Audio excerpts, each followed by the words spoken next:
very much for that introduction. And yeah, the dogs and the cat thing, well, it's somewhat, it's like that's how we've never done it household. We have visitors that come and go, so the population of dogs and cats can kind of juggle around a little bit. Sometimes visitors go, but the dogs and the cats still stay. Have you had that happen?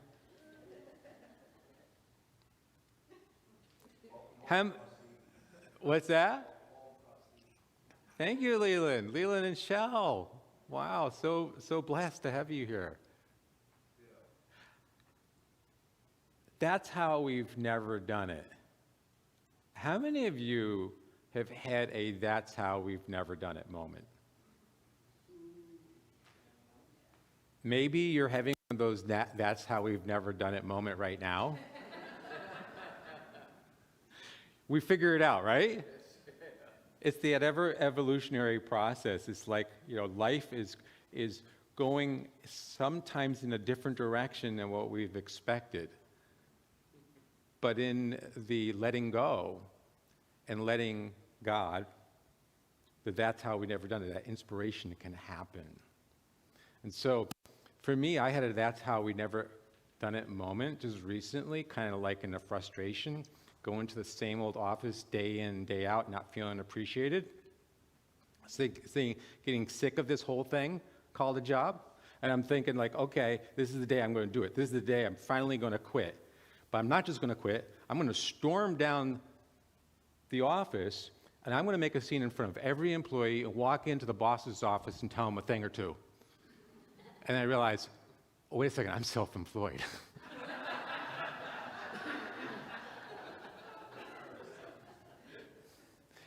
And the truth is, we're all self-employed, we're self-empowered. We're self-empowered by the divine essence flowing. And no matter what curveball happens in life, what changes happen, wanted or unwanted, we're at a new moment every day to be able to look at it in a whole different way and embrace that newness and do it in a different way. And one of the biggest ways is our own inner sacred guidance, our own inner voice. Tell me something good, because where does the good come from? It comes from the divine expression that's within us.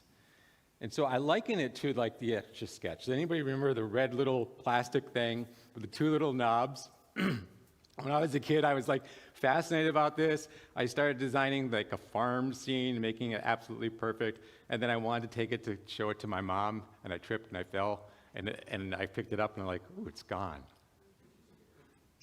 Life is like an Etch-a-Sketch. Sometimes it shakes us up. And we're back at that drawing board of life again, recreating, but from a different perspective. And the more that we know our true divine essence, our soul self, not so much what we would call the ego personality. Now, ego is a confusing word, because quite often you'll hear he or she's got a big ego. They're conceited. But it's more of that word that's expressed by Sigmund Freud, which is the false self. It's the self that we've created by identifying ourselves from the outer world and not from the inner world.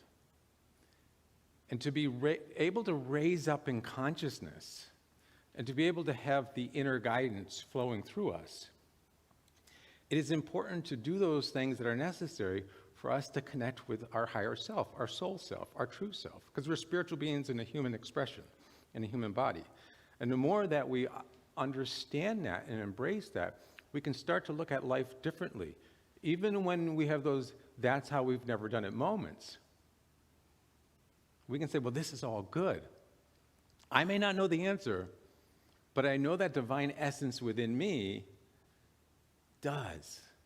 And I'm willing to step forth in faith and belief and in joy and knowing that the discovery of that's how we've never done it moment, is going to be absolutely perfect and absolutely beautiful. So many of us are going through times that are changing. If you look at the outer world's crazy. But there's many of us that are going through things such as separation or divorce or separation of a job, career. Maybe we're finding ourselves with a health challenge, or maybe a loved one is. Maybe we're getting uprooted and we're having to live somewhere else that we never had to live before. This is spirit that's moving through us. Even in my life, I had the recent transition of my older brother.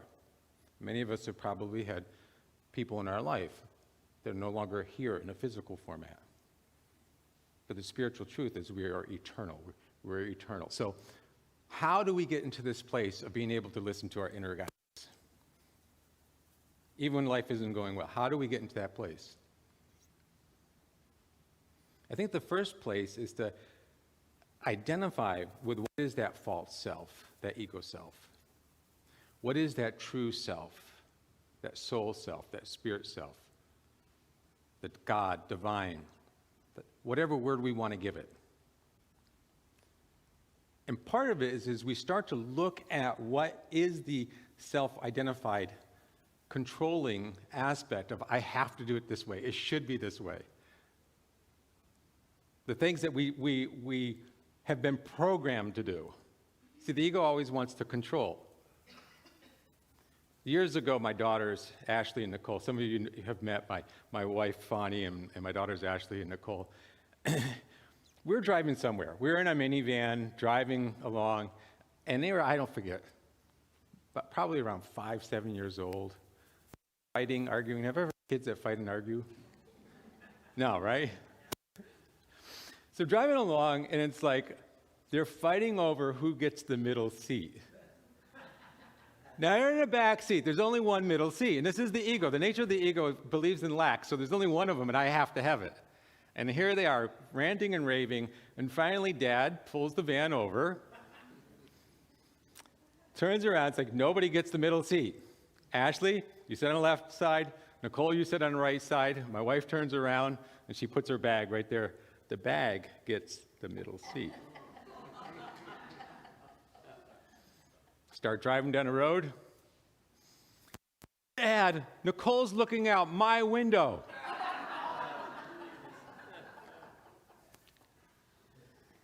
The ego always, the false sense of self always wants to hold on to things.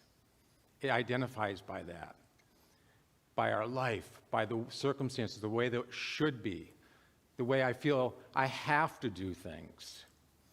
I've been defined this way.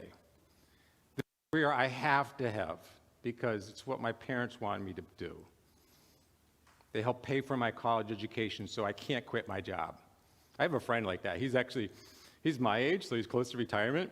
And ever since I've known him, grown up with him, he absolutely hates his job. And I think, you really want to be miserable the rest of your working life? Well, he's almost made it. He's going to be retiring soon. But no matter where it is, if you're not happy in whatever situation, maybe that is the time to say, what new? What is new that I need to explore, need to discover? And the ego, which lives in the world of shoulds, where can I let go of that that is within me? And I think the more that we practice stillness and quietness, the more that we're able to clearly hear that. I love what Melissa Tuff shared in the meditation this morning. If you remember, who was here during meditation? And she spoke a little bit about the pause between the in-breath and the out-breath. Well, there's two pauses. There's the out-breath going back to the in-breath. That pause is stillness. It's like a little portal of the divine that we're feeling in that moment. It's that inner peace. It's coming to the point of not just being aware, but being in a state of awareness itself, the eternal witness of all life. Everything may come and go,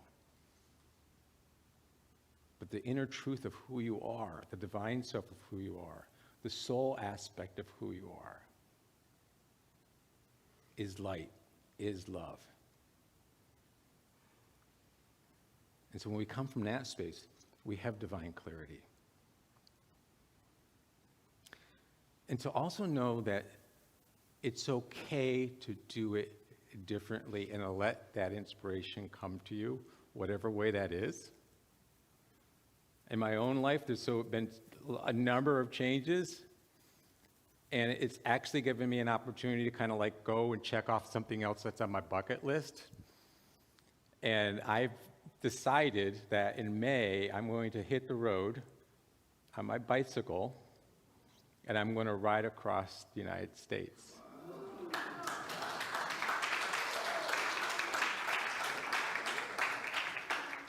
So some of you may have heard my stories of where I've biked in different places. Like I've done different, it's always been a vacation span, right? So you get vacation from your job and it's 2 weeks or it's 4 weeks. And so you put your bike in a box, you fly out to some destination and you ride and then you come home. But this is going to take 2 months. And it's amazing because I have people come in to me and say, well, do you have a plan? I said, well, I'm going to start probably around May 1st and figure it out. And I sent away for maps. The Adventure Cycling Association has, they're somewhat expensive to get the printed maps because everything's digital now, but I want to be able to have maps that I can fold and unfold and read. And they got the campgrounds on them and, the bike shops and things that are important. But it's about adventure. And so what's the adventure that's speaking to you? Like, what is that thing that maybe was on your bucket list? Maybe because life has changed. Maybe there's an inspiration saying, now I can. Now I can. See, as life moves through us, sometimes it's forcing us to do something. But that's part of the truth.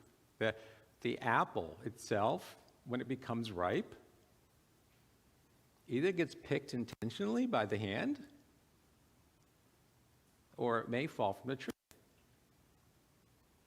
But it never rots on the branch.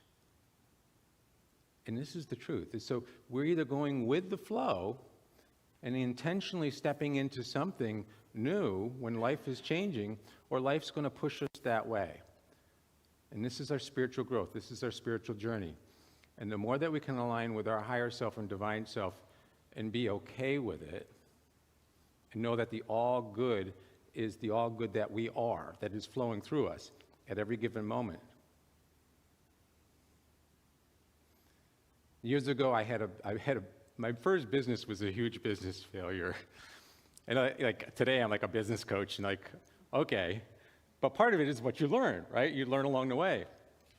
And I had quit my job, and I had a business partner, and we bought all this equipment, and we started. It was a sign and graphics business in Virginia Beach, and I actually had customers. I was doing the sales part. He was doing more of the design and creation, and we had other employees working for us. Well, long story short, we had a break-in. We got cleaned out. Not having much business savvy, I also didn't have something called insurance. Fast forward, I found myself having to file bankruptcy, rent my house out so I can cover the mortgage, and sleep on my friend's couch. Now that sounds like a sad story, but within a few weeks, I had a job offer where, it was a travel type of job. Anybody do a travel type of job? It's like I had, and the boss, the new owner of this business that was talking to me was like, you're gonna have to travel probably 50, 60% of the time, maybe more. And I'm like, cool, I get to stay in hotels. And as long story short, I traveled domestically and internationally, how I met my Fani. So everything is evolving for the greater good of who you are and your ability to shine your light in this world. And sometimes you just don't know how it's going to work out. But to know that it does. To know that it does. And so I would say the one practice that I have found that is probably the best thing is just to be still, is to practice stillness. I don't use the word meditation, because sometimes people push back and say, did anybody ever say that? I heard a laugh. I can't meditate, but be still. Right? Do you have to shut your eyes? No, you could be just still. But be intentional about it and create a habit around it. I like saying if everybody meditate 10 minutes a day, but if you're one of those people that don't have a lot of time, you're supposed to meditate an hour. Because when you're intentional about stillness, stilling yourself, life starts to work. The magic of the universe starts to flow through you. You become divinely connected. The inner voice is always there. It's always speaking to you. It's always shining a light upon your path. And so, to be still, do it in your own way that connects you with yourself. That eternal witness of all life. Being that one that sees life from the perspective of knowing that everything is good. Whether you're doing this with the breath, and that, like I said, what Melissa taught was about that pause. I would try that. I would experiment around with that, because when you can feel the pause, you feel that inner peace. Create a sanctuary, create a space in your home. So the more that you can be intentional and consistent, whether you put it on your calendar, like mine's at the same time on my calendar every day, because I use that as a device to help keep me aligned. Connect it with another existing habit. If you have a habit like brushing your teeth, or a habit, that's the same time of the day and you do that, well, just say, okay, well, I'm going to do this stillness practice after I do this. The more that we start to make it intentional into our life, and then at those moments when chaos is happening. So when things are going crazy, or when you're stressed out, or when you got that big meeting to go to, or you don't know, you had an argument with a friend, that's the time. When your mind is in that moment, it should be calling you and saying, now's the time to be still. You can do gratitude work. You can do journaling. The practice is yours. Go out into nature, grounding, bare feet on the ground. If any of you are clear sentient or empaths or really sensitive, you're going to probably find during these times, basically, if you're familiar with the Schumann resonance, it's really spiking right now, which is the heartbeat of the planet. Anybody familiar with the Schumann resonance? I see a few hands go up. If anybody's feeling a sense of like a higher level of awareness, or they can't sleep at night, or they have crazy vivid dreams that are going on right now, or they're hearing a ringing in their ears and they think it's tinnitus or tinnitus, I don't know how to pronounce that word. This is a common thing, whether we want to call it ascension symptoms or symptoms of the higher Schumann resonance. Schumann resonance has been measured, I think it was discovered in the 50s, but it's been measured in several places of the earth. And there's a number of things that cause it to spike, but the biggest thing is solar storms and things that our sun changes, and we actually have a higher expression right now. So there's no time like now to be able to connect with your higher self. Because as more light and scalar waves are coming into the planet, the more that there are two things. One is our alignment with ourself, but also light actually helps us re-identify with our shadow self. Not only in the individual, but also in the world. That's why you'll see crazy things in the world going on. But the more that we can realize that, hey, this is, and I can intentionally practice stillness in my own deliberate way, and I can do it at moments when I schedule it and at moments when it's crisis, because that's where my inner strength is. And the more that we become intentional with that practice in our life, the more that we become self-aware. And I would say the other thing is that spirit is not always going to come through in a voice. Our divine self is not only going to speak to it. I mean, imagine if we were all clairaudient, we'd be like, taking dictation here. Like, I'm listening. Hold on a second. I'm getting a message. It's not always like that. It's going to come through the sign, symbol, synchronicities of the universe. It's going to come in that next license plate and the word that's on it, or the number pattern that you're seeing. Or maybe it's that sacred geometry or the the spirit animal that crosses your path and looks right at you at that divine moment. The next conversation with a friend, or the music that you're downloading and a song that you're meant to write. Maybe it's that rendezvous of experience of that new opportunity that's happening at this moment that's speaking to your heart.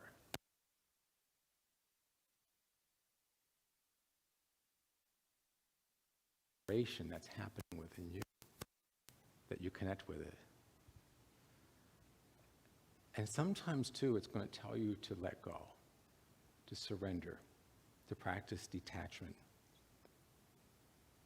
One of the greatest spiritual principles, if you want to create more abundance in your life and more opportunity, is to actually let go, right? Clean out the garage. Get rid of the things that you are no longer using. For me, it was always those boxes of things that we never opened up every time we moved. I don't know what's in that box, but it's like we're moving again, and it was there before, and I need to move it. So I had this moment not that long ago, and I'm trying to clean out the garage. You know, the first thing is the golf clubs. It's like I haven't played golf in a long time. I was never that great. And if I need to, I can rent golf clubs again, so they're going. And I had a couple other things. So I'm downsizing. You feel good, right? You feel good when you start to downsize. You start to get rid of things. You simplify. Hey, I'm going on a bike trip. I'm not going to carry the world with me. So I'm going to downsize. And I had a heat press that actually is used for making T-shirts. When I had my business, I used to make T-shirts. I actually had this T-shirt that said "Think Positive." Some of you may have remembered that, but so there's the shirts that I made, and I had fun with it, and it lasted so long, and then the heat press kind of sat in my garage, and I didn't know what to do with it, and I had resistance around letting it go. It's like, someday I'm going to use this. And Fonny's like, you've been saying that for like 11 years. And so I'm like, okay. I put it on Facebook Marketplace, and I was like, I think I paid like $500 or $600 or something. This is a nice thing. It's really working. It works great. $250, nothing. $200, nothing. I think I lowered it down to $100. And so anyways, the divine speaks to us in different ways and different times, not always in a meditation. It can happen at any time. So I'm driving, and somehow this heat press issue comes up, and I get this thing about, give it to an artist. And I'm like, okay. Do I go back on Facebook and change the wording of this? Do I find an artist form? How do I know? Do I look for Van Gogh? I mean, what do I do here? Can I help me? It's like, this is not like, it's a clue, right? I got to figure out the rest. So anyways, I decide all right, maybe that it'll be somebody that I can give this to that's an artist, and maybe that'll disappear out of my life that way. Several days later, I'm in a vitamin store in Sarasota buying vitamins, and this young lady comments on the shirt that I'm wearing called Think Positive. And she goes, I love that. I love the font that you used on that. And I said, well, I actually made this shirt. And she's like, that's what I want to do. She goes, the only thing I'm missing on my bucket list is a heat press. And stupid me, I walk out of the place saying, oh, that's great, I have one for sale. But anyway, long story short, I'm like, okay, this is the person I need to give this heat press to. And I'm got to make sure that she's at this vitamin store. And by the way, I got her name. Her name was Ashley, which is the same name as my daughter. So I come back a couple days later to see if Ashley's still there, because you're not going to bring a heat press into a vitamin store. Like, people are going to what's going on? And this thing's heavy. So I come in, and of course, she's not working that day. And I asked the lady, I said, I think her name was Ashley. And she goes, oh, Ashley the artist. And she turns around and points, she goes, this is all of her art that we have on the wall here. There's beautiful pictures of sacred geometry that she had been painting, which would probably be great on a shirt. Spirit will speak to us in different ways.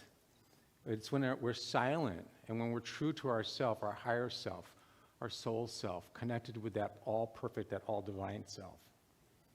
To be able to be willing to listen to that inner guidance and to know that it may not come through words. It may come through the everyday activity of our life. It may come from that sacred flow of that thing that maybe we've been just pushing too hard and we need to kind of like let go. Let God. And let life flow through us. Let's take this in a moment of prayer.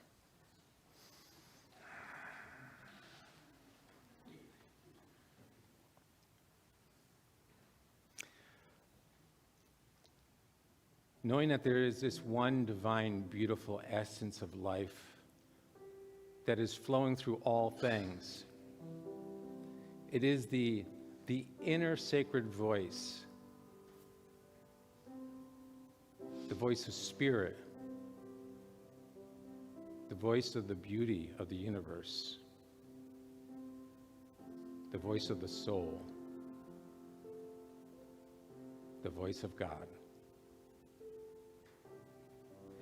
And as I know that this divine source that is the love and light and the beauty of every day and every moment, and in that new thing that is blossoming in this now moment, I know that that divine source is my source, and it's the same source that everybody here in this sanctuary at this moment, as well as everybody online, is one with this true essence, this true beauty, this true love.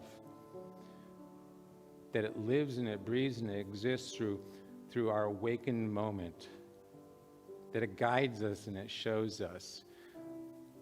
That it allows us to live a beautiful, expansive, joyful, heart-centered life. It is the grace in every single moment of our activity, of friends, of family, of whatever creative expression that we may be exploring. It is the newness that is speaking to us on a soul level. That no matter what happened yesterday, today is a new day.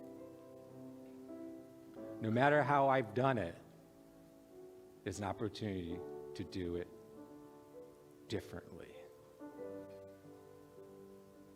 It is the sacred. It is the true. It is the love that is guiding you. I surrender my word to this one infinite blessing, this one infinite life. And together we say, and so it is.